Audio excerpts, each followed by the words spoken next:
Okay, good day everyone. This is a continuation of our discussion about correlations, ANOVA and chi-square as part of our data science analytics class. For your quantitative method to simulations and modeling, we will be utilizing RStudio to perform these functions. All right, to start with, let's try to load a library uh, called the ggplot2. Again, if you do not have yet this library, all you've got to do is to go to Tools, Install Packages, and then a window will appear for you to be able to install, like for example here, ggplot2, right there. Then once you have it, just click Install. Make sure that your install from should be from repository cran. Okay, the rest is the default, so just leave it there. Since I have already, I'll just continue. All right, so let's run this. Here we will be utilizing datasets from ggplot2 called what do you call this? Uh, we'll be utilizing the mm, MPG datasets. All right, so let's use that MPG datasets. There you go. So in our MPG datasets, we have about 237 observations with 11 variables. Let's try to look at what is here.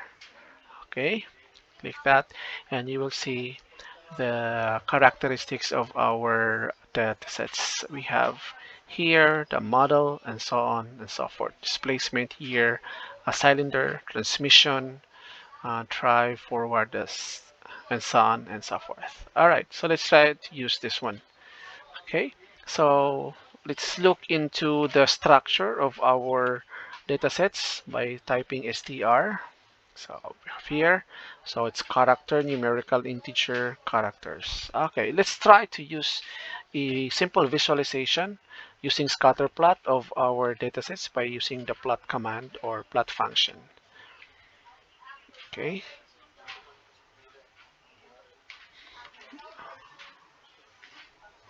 all right, so we have here our simple plot of the entire datasets that we have with 11 variables. So let's try to check one of those. Let's say, for example, displacement in the CTY.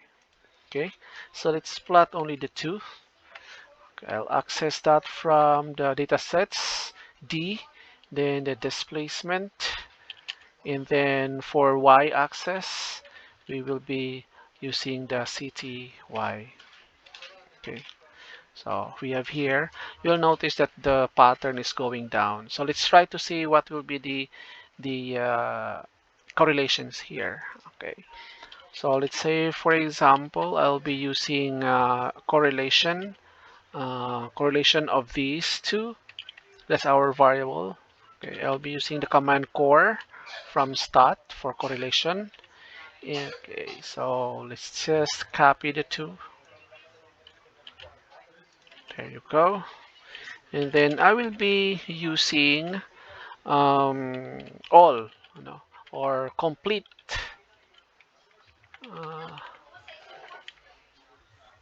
complete observations. Okay, what else? And the method that I will be using is Pearson R. Okay, so we have here Pearson. All right, so we have here the value in the memory, but let's try to use the command print to display here in the console the value of our correlation. All right, so we do this one, then run. So we have here the correlation is somehow like negative 0.798524. So the interpretation for that for this one, okay, is just look at here. So the Pearson correlation interpretation, the Pearson correlation coefficient ranges from -1 to +1. So a value close to 1 implies a strong positive correlation, and a value close to -1 implies a strong negative correlation. So a value close to zero implies little to no to no linear correlation. So in this case, you will notice we have negative 0.178524 by looking into this table. So it is somewhere over here. All right. So we could say that there is a strong negative correlation. All right. Uh, between displacement and the CTY. All right, so let's continue. I hope you get what we mean by that. So let's try to have ANOVA, analysis of variance. So for this, let's say, for example, a variable ANOVA W. Okay, so with our correlation. Okay, um, sorry. AUV for ANOVA, analysis of variance, and we will be using this place, okay, and of course with CTY, and the data is coming from dataset D. All right, so enter. So let's check the summary. Okay, so we have here of our ANOVA W. Okay, so looking here, with the value, the degree of freedom for CTY is 1. The sum of square is 248.0. The mean square is 247.99. The F value is 408.2. And the P value is 2 raised to negative 16. So what does it mean? There is zeros here. So you'll notice there are 3 asterisks. So it is very far from 0. So it only means that for ANOVA test, if the p-value over here, if the p-value from the ANOVA summary is less than 0.05, you reject the null hypothesis. So meaning there is no significant relationships between the two variables. However, here it is less than negative, it is less than 0.5, so we could say there is a strong relationship, very strong relationship. Okay, or rather there's a very highly significant relationship or between displacement and CTY, indicating that at least, meaning at least one group mean is different from the others. Okay, so that's how we interpret with ANOVA. So let's try with um,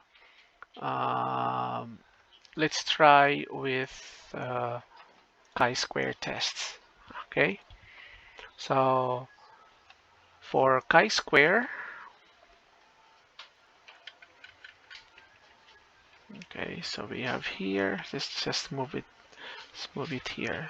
Okay, so this is for our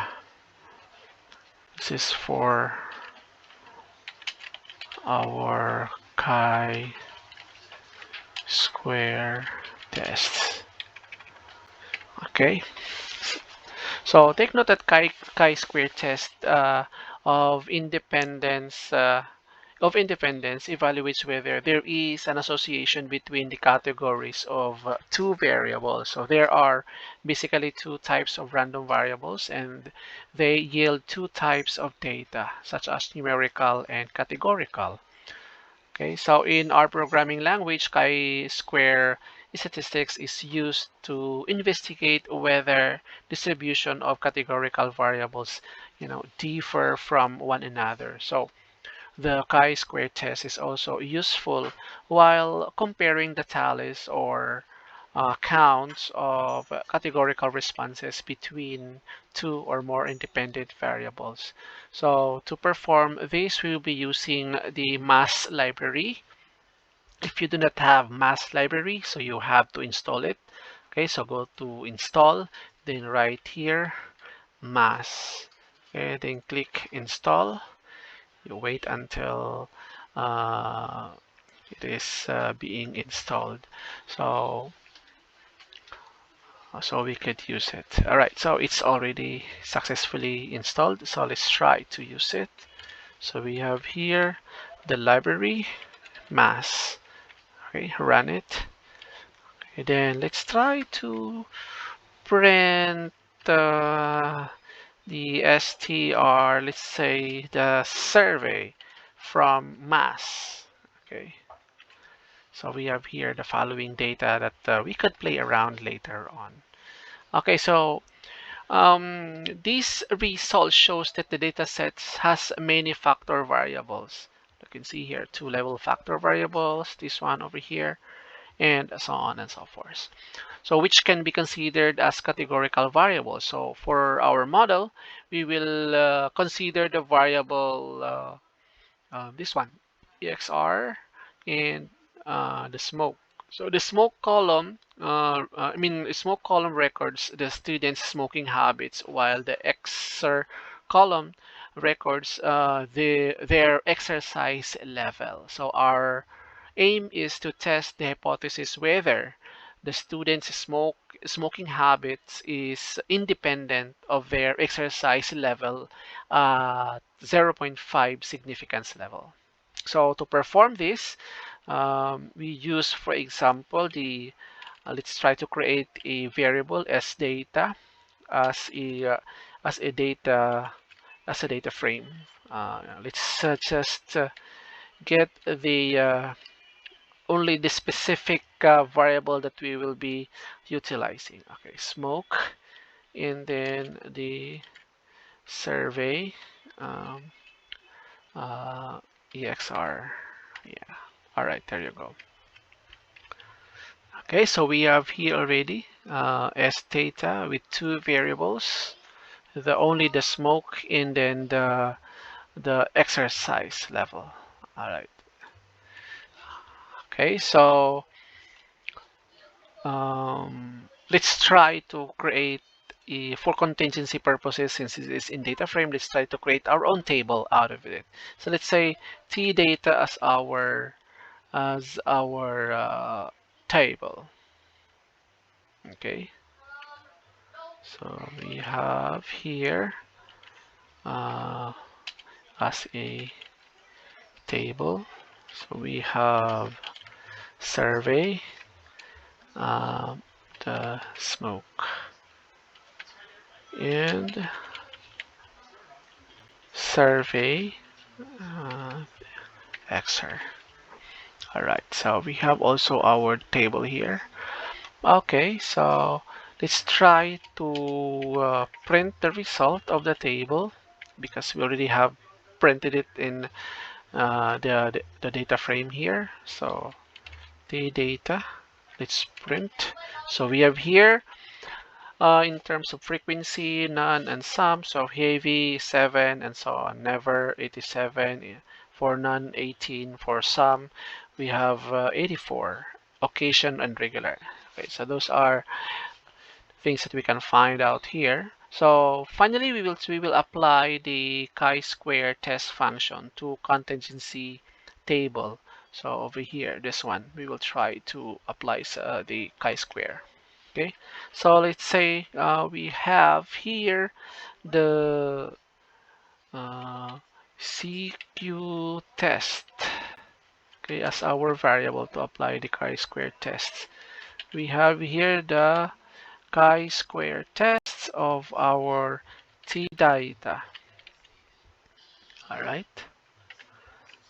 Then let's try to print the CQ tests.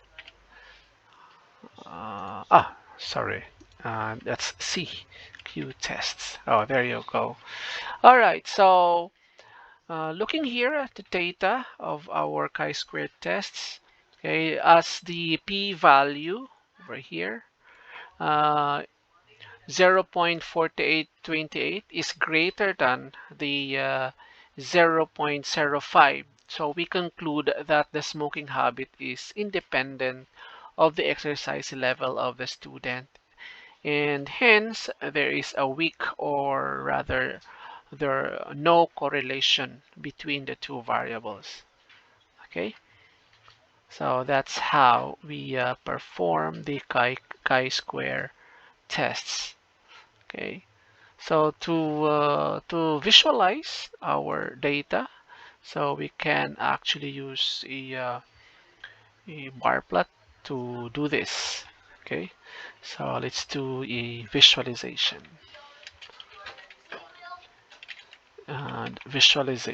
of our table, the one that we have created a while ago, this one here. Okay, so let's say bar plot from the t data.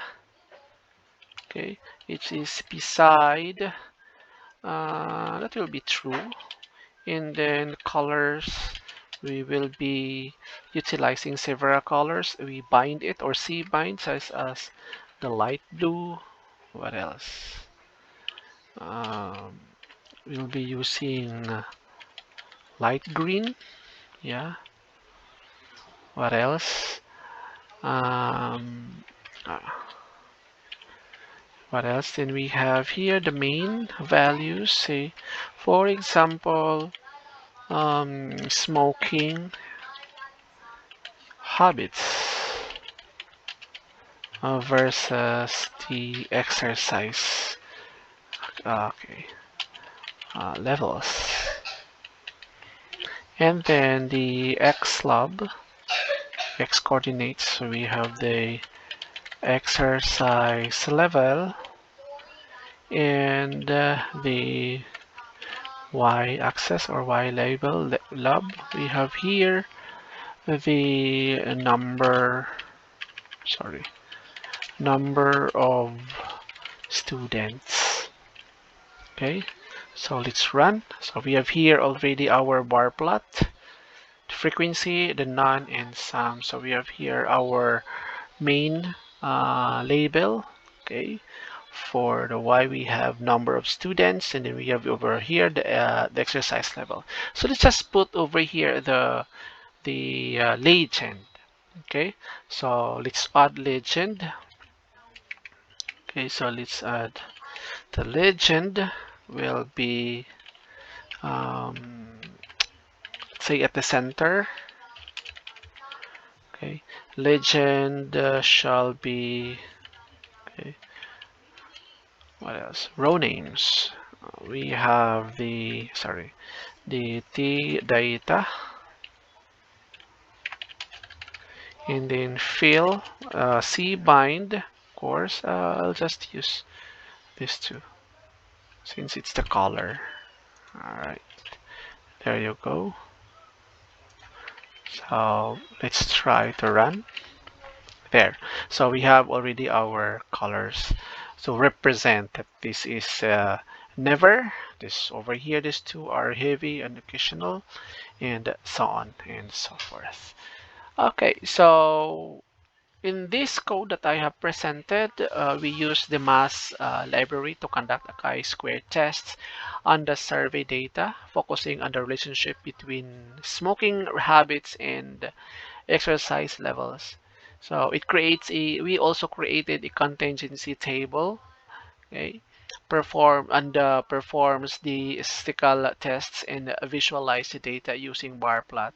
So the legend is added separately to the top left corner, distinguishing between different smoking habits with distinct colors. All right, so that's how we perform our uh, correlation. Okay, and then we perform also ANOVA, and lastly we perform the chi-square tests. Right, so that will be all, and have a nice day. Happy learning, R.